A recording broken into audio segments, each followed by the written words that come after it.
Startup एक successful business होता है जो इन्वेस्टर्स का पैसा बस अपने सक्सेस को स्केल करने के लिए यूज करता है।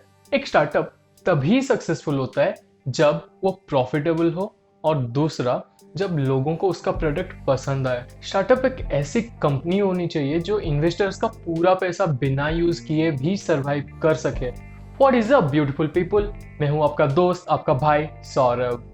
आपको स्टार्ट से अब के एक फ्रेश और नए एपिसोड में बहुत बहुत स्वागत है। ये एपिसोड सेकंड पार्ट है know this before building your startup series का। अगर आपने इसका पहला पार्ट नहीं देखा तो मैं आपको सजेस्ट करूंगा कि आप वो पहले देख लें। उसका लिंक आपको डिस्क्रिप्शन बॉक्स में मिल जाएगा। पिछले वीडियो में हमने 7 पॉइंट्स कवर किए थे। पहला पॉइंट है understand that this is not easy. दूसरा point surround with best ever people. तीसरा point find yourself a mentor. चौथा पॉइंट मार्केट एंड रिसर्च। पांचवा point create a powerful message. छठा point write yourself a business plan. सातवां point value your customer. और इस video में हम बाकी के 8 पॉइंट्स कवर करने वाले हैं। इस वीडियो के खत्म होते ही आपको स्टार्टअप शुरू करने के बारे में एक कंप्लीट नॉलेज पता हो जाएगा। तो स्टे ट्यून्ड।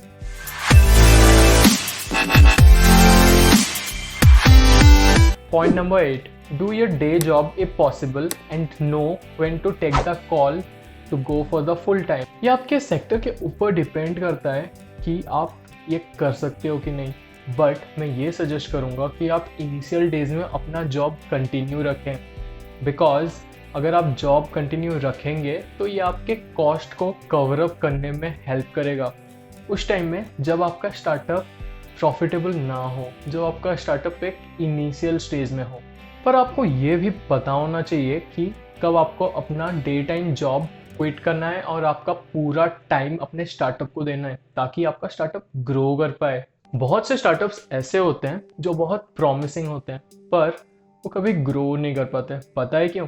क्योंकि उनके फाउंडर्स कभी अपना डे टाइम जॉब क्विट ही नहीं करते। जब आपको एक कंफर्मेशन मिल जाए कि आपका स्टार्टअप पूरा प्रॉमिसिंग है और एकदम सही ट्रैक पे चल रहा है तो आपको ये कॉल लेना पड़ेगा और अपना डे टाइम जॉब क्विट करके अपने स्टार्टअप के ग्रो के लिए आपको फुल टाइम अपना इन्वेस्ट करना पड़ेगा। Point number 9, cover all your legal requirements. आपको मेक श्योर करना पड़ेगा कि आप जब अपना स्टार्टअप खोल रहे हो वो सही से सेटअप हो। इसके लिए आपको एक वकील या फिर लॉयर की ज़रूरत पड़ सकती है। आपको आपके कंपनी के लिए एक सही स्ट्रक्चर चूज करना बहुत ज़रूरी है, जैसे कि sole proprietorship, partnership, limited liabilities company या फिर एक कॉरपोरेशन। आपको आपके अकाउंटिंग के लिए एक प्रोफेशनल और क्वालिफाइड अकाउंटेंट चाहिए होगा जो कि आपके नेशनल टैक्सेशन पॉलिसीज को कंप्लाई करने में आपकी हेल्प करे। इसका मतलब यह है कि आपको बहुत सारे प्रोफेशनल्स हायर करने पड़ेंगे और इसमें काफ़ी ज़्यादा पैसा भी लगेगा। पर आप अगर लॉन्ग रन में देखो तो अगर आपने ये सब चीज़ें इनिशियल डेज में सही से नहीं की तो आगे जाके इससे भी ज़्यादा खर्चा आ सकता है। Point number 10, cut your overhead. Coworking spaces could be a possible solution. इसका मतलब यह है कि आप अपना अननेसेसरी खर्चे बचाएं तो कोवर्किंग स्पेस इसके लिए एक सोल्यूशन हो सकता है, एक प्रोबेबल सोल्यूशन बन सकता है। आप अपनी अननेसेसरी एक्सपेंसेस जल्दी से आइडेंटिफाई करो और उन्हें तुरंत ही कट ऑफ कर दो। इससे आपका बहुत सारा पैसा बचेगा। अगर आप अपने घर या फिर एक कोवर्किंग स्पेस से काम कर सकते हो तो क्या आपको ज़रूरत है एक ऑफिस की? और अगर आप एक फ्रीलांसर से काम करवा सकते हो, अपना काम आउटसोर्सिंग करवा सकते हो, तो क्या आपको ज़रूरत है फुल टाइम एम्प्लॉयज़ हायर करने की? तो ये दोनों का सीधा जवाब है नहीं। ये आपको आपकी कॉस्ट कटिंग में बहुत हेल्प करेगा।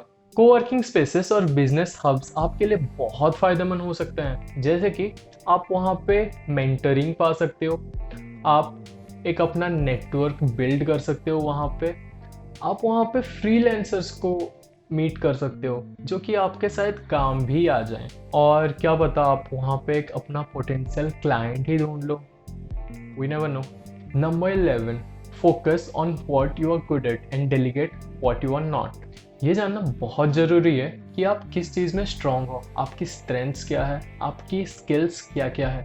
आपको पूरा टाइम उसी चीज़ में देना चाहिए जिस चीज़ में आप स्ट्रांग हो, जिस चीज़ में आप अच्छे हो। बाकी के बचे हुए काम आप दूसरों से करवा सकते हो, वो दूसरे जो उस काम को करने के लिए सुइटेबल हो। हाँ, इस चीज़ में आपको थोड़ा एक्सपेंसेस आ सकता है, पर अगर आप देखो तो इस एक्सपेंस को आप जस्टिफाई कर सकते हो। आप एक कॉस्ट एनालिसिस करो उन कामों का जिन कामों में आप अच्छे ना हो।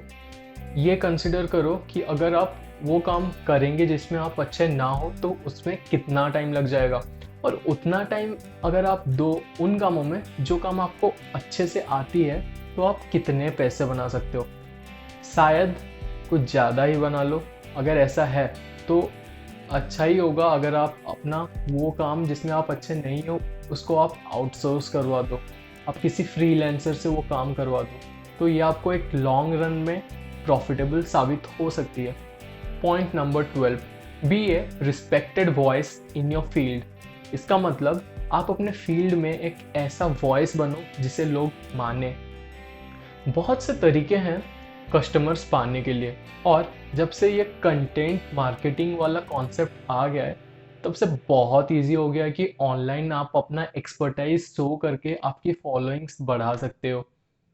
जो भी लोग आपको फॉलो करते हैं वो आपके बिजनेस को सपोर्ट करेंगे ही, उसके साथ उनके दोस्तों को आपके बिजनेस के बारे में भी बताएंगे। अगर आप आपके फील्ड में कोई अचीवमेंट हासिल करते हो तो ऐसा भी हो सकता है कि आप अपने लोकल या फिर कोई लीडिंग पब्लिकेशंस में आपकी न्यूज़ आए, तो इससे एक टाइप का आपका फ्री एडवर्टाइजिंग भी हो जाएगा।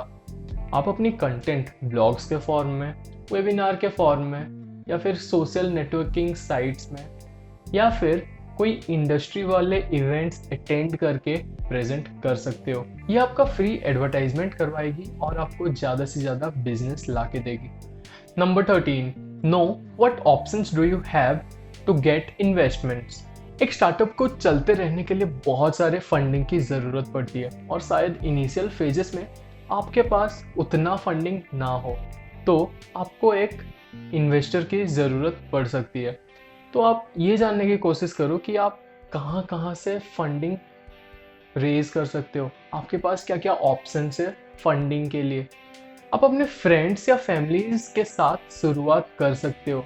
उन फ्रेंड्स और उन फैमिली मेम्बर्स से शुरुआत करो जिनको आपके आइडिया पे पूरा ट्रस्ट हो। आफ्टर ऑल जेफ बेजोस ने भी वैसे ही शुरुआत की थी, और आज देखो वो कहाँ पहुँच गए। या फिर आप क्राउड फंडिंग प्लेटफॉर्म्स की भी मदद ले सकते हो। क्राउड फंडिंग प्लेटफॉर्म्स मदद करेगा आपका आइडिया उन लोगों तक पहुंचाने के लिए जो लोग आपका पोटेंशियल कस्टमर बन सकते हैं, या फिर ऐसे लोग जो आपके आइडिया पे इन्वेस्टमेंट करना चाहें। Number 14, become a marketing expert. अगर आप अब तक बने नहीं हो तो आप जल्दी बनने वाले हो। सोचो कि दुनिया का सबसे बेस्ट प्रोडक्ट आपके पास हो, बट लोगों को इसके बारे में कोई आइडिया नहीं, तो क्या कभी भी आपका प्रोडक्ट सक्सेसफुल बन पाएगा? कभी नहीं। तो इसीलिए मार्केटिंग एक्सपर्ट बनना बहुत ज़रूरी होती है। Online marketing, content marketing, email marketing, SEO, PPC, advertisement, ये सब के बारे में ज़्यादा से ज़्यादा नॉलेज गैदर करो। अगर आप आज तक ये सब टर्म्स सुने नहीं हो, आप ये सब टर्म्स के साथ फेमिलियर नहीं हो, तो जल्दी से पता लगाओ। मार्केटिंग एक बहुत इंपॉर्टेंट रोल प्ले करता है आपके बिजनेस में, आपके बिजनेस को ग्रो करने में। तो इसके लिए एक अलग सा बजट एलोकेट करना बहुत ज़रूरी है। अगर आप इसे खुद से नहीं कर सकते तो आप इसको आउटसोर्सिंग कर सकते हो। ये मेक श्योर करो कि आप सारे major online social media platforms पे अवेलेबल हो, क्योंकि आपके सारे पोटेंशियल कस्टमर्स आपको वहीं पे ही मिलेंगे। तो चलते हैं आखिरी पॉइंट पे, number 15, know your numbers inside out. यानी कि आप अपने नंबर्स को अच्छी तरह से जानिए। नंबर से पता चलता है कि आपका बिजनेस करेंटली कैसा परफॉर्म कर रहा है और आपका बिजनेस फ्यूचर में कैसा परफॉर्म करने वाला है। नंबर्स जैसे कि स्टार्टअप कॉस्ट, आपके सेल्स प्रोजेक्शंस, आपके कैश फ्लो और बहुत कुछ होते हैं। आपका नंबर्स आपके लिए जानना बहुत इम्पोर्टेंट है, क्योंकि इसका दो रीज़न है। तो पहला रीज़न है कि आप अपना डिसीजन स्पॉन्टेनियसली ले सकते हो। बहुत बार ऐसा होता है कि कोई हमको डिसीजन लेना होता है और हमारे पास टाइम ज़्यादा नहीं होता सोचने के लिए। तो उस टाइम पे अगर आप आपके नंबर्स के बारे में आपको अच्छे से पता है तो आप सही डिसीजन ले पाओगे। सेकंड रीज़न ये है कि जब आप आपके क्लाइंट या फिर पोटेंशियल कस्टमर्स के साथ बात कर रहे हो और आपको आपके नंबर्स का पूरा आइडिया है, तो ये आपको एक कॉन्फिडेंट देता है और ये कॉन्फिडेंट उनको रीएश्योर करता है कि आपको पता है कि आप क्या कर रहे हो। तो इससे उन लोगों का ज़्यादा भरोसा बढ़ता है आप पे। तो इस पॉइंट के साथ हमारे 15 पॉइंट्स कवर हो जाते हैं। शायद आप ऐसा कोई हो जो एक स्टार्टअप शुरू करने के प्रोसेस में हो या फिर आप एक्सपीरियंस्ड हो। कमेंट करके ज़रूर बताइए कि आपके हिसाब से आपको क्या लगता है कि सबसे डिफ़िकल्ट काम क्या होता है स्टार्टअप शुरू करने के टाइम में, और क्या क्या आगे डिफ़िकल्टीज आती है। तो आखिर में मैं एक आपको बोनस टिप देना चाहता हूँ, लुक आफ्टर योरसेल्फ, यानी कि आप अपना ख्याल रखा करो। एक स्टार्टअप खोलते टाइम बहुत सारे अनएक्सपेक्टेड चीज़ें होती है, बहुत अनसर्टेनिटीज़ होती है, बहुत प्रेशर होता है आप पे। तो आपको आपके मेंटल हेल्थ पे बहुत ध्यान देना पड़ेगा। आपको रेगुलर एक्सरसाइज करनी पड़ेगी, एक प्रॉपर डाइट फॉलो करना पड़ेगा, शायद किसी लाइफ कोच की भी हेल्प लेनी पड़ जाए। इससे आपका माइंडसेट क्लियर होगा, जो कि हेल्प करेगा आपके स्टार्टअप को सक्सेसफुल बनाने के लिए। एक स्टार्टअप को चलाने में बहुत हार्ड वर्क लगती है, पर आपको ये भी ध्यान देना चाहिए कि आप खुद को प्रॉपर ब्रेक दो। आपका सबसे इम्पॉर्टेंट एसेट आप खुद ही हो, इसीलिए हमेशा अपना ख्याल रखा करो, हमेशा खुद को पहली प्रायोरिटी दो।